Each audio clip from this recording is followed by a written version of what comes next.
Visuals are essential in the world of work. That means that you will have to interpret, use, and create visuals and graphics. Visuals often explain the job you have to do and help you report on how well you did it. Visuals are critical to the success of your written work. In fact, visuals work in conjunction with your writing to summarize, inform, illustrate, and persuade. The tables, graphs, and charts you use to simplify financial and other statistical information in a business document, and the photos and other graphics you incorporate in them have a major impact on how readers will see and judge your work. Visuals are important to business document because of the following reasons. Visuals arouse the reader's immediate interest. Because many readers are visually oriented, visuals unlock doors of meaning. Readers who place great emphasis on visual thinking pay special attention to the visuals. Visuals catch the reader's eye quickly by setting information apart and by giving them relief from looking at sentences and paragraphs. Because of their size, shape, color, and arrangement, visuals are dramatic and maintain reader interest.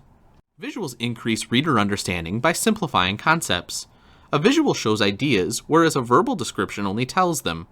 Visuals are especially important and helpful if you have to explain a technical process to a non-specialist audience. Moreover, visuals can simplify densely packed statistical data, making complex sets of numbers easier to comprehend. Visuals help readers see percentages, trends, comparisons, and contrasts. Visuals are especially important for non-native English-speaking and multicultural audiences. Visuals speak a universal language and so can be readily understood. Because visuals pose fewer problems in their interpretation, they can help reduce ambiguities and misunderstanding. Visuals emphasize key relationships. Through their arrangement and form, visuals quickly show contrasts, similarities, growth rates, downward and upward movement, fluctuations in time, money, and space. Pie and bar charts, for example, show relationships of parts to the whole. An organizational chart can graphically display the hierarchy and departments of a company or agency. Visuals condense and summarize a large quantity of information into a relatively small space. The saying, "A picture is worth 1,000 words," is true. Enormous amounts of statistical or financial data over many weeks, months, or even years can be incorporated concisely into one compact visual. A visual also results in a streamlined message by saving words. It can record data in far less space than it would to take to describe those facts in words alone. Visuals are highly persuasive. Placed in appropriate sections of a document, visuals can capture the essence of ideas to convince a reader to buy our products or services or accept different points of view. A visual can graphically display, explain, and reinforce the benefits and opportunities of the plan that you're advocating. Readers are far more likely to recall the visual than they might be a verbal description or summary of it. Here are some guidelines to help you incorporate visuals in the most appropriate places for your readers. Never insert a visual before the discussion of it. Don't insert a visual without a reference to it in the text. Always mention in the text that you're including a visual. Place visuals as close as possible to the first mention of them in the text. Use appropriate size for your visual. If the visual is small enough, insert it directly into the text rather than on a separate page. And finally, never collect all of your visuals and put them in an appendix.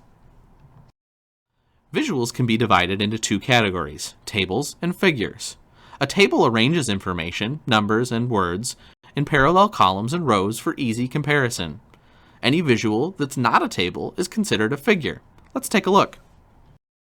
Again, a table like this arranges information in parallel columns and rows for easy comparison of data. Figures, on the other hand, include graphs, circle charts, bar, organization, or flow charts, pictographs, maps, photographs, and drawings. Expect to use both tables and figures in your work. Let's take a look at specific types of figures that you might use. Because graphs actually show change, they're more dramatic than tables. You will make the reader's job easier by using a graph rather than a table. Guidelines on creating graphs includes use no more than 3 lines in a multi-line graph so that readers can interpret it easily. Label each line or color to identify what it represents. In a multi-line graph, keep each line distinct by using different colors, dots, dashes, or symbols. Make sure you plot enough points to show reasonable or ethical range of data, and keep the scale consistent and realistic. Although charts and graphs may seem similar, there's a big difference between them. Graphs are usually more complex and plotted according to specific mathematical coordinates. Charts, however, do not display exact or complex mathematical data. Instead, they present an overall picture of how individual pieces of data fit together. Among the most frequently used charts are pie, bar, organization, and flowcharts, like you see here. Here are some guidelines on creating charts. First, check the data. Yeah, it should be obvious, but data forms the foundation of your charts and graphs. Make sure your data is strong. Include units, and keep your geometry in check to make sure you're representing that data well. Similar to a bar chart, a pictograph uses picture symbols to represent differences in statistical data. A pictograph repeats the same symbol or icon to depict the quantity of items being measured.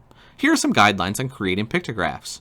Choose an appropriate, easily identifiable symbol for the topic. Indicate the precise quantities the icon represents, and increase the number of symbols rather than their sizes because of differences. Avoid crowding too much information into a single pictograph. Now let's take a look at one of my favorite visuals, the infographic. Information graphics, or infographics, are graphic visual representations of information. Here's some guidelines for creating a great infographic. Use a free automated web tool service such as Pictochart.com or Info.am for speedy and quality results. Keep your content simple and focused. Show things visually.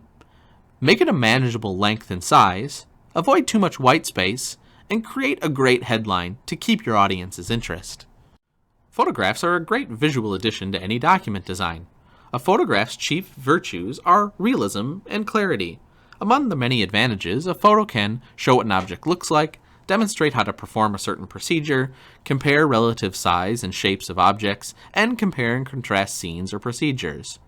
Guidelines for using photographs can include only the details that are necessary and relevant for your purpose, providing a sense of scale, making sure you consider lighting and resolution, and always asking for permission before taking a photograph of a person, place, or thing.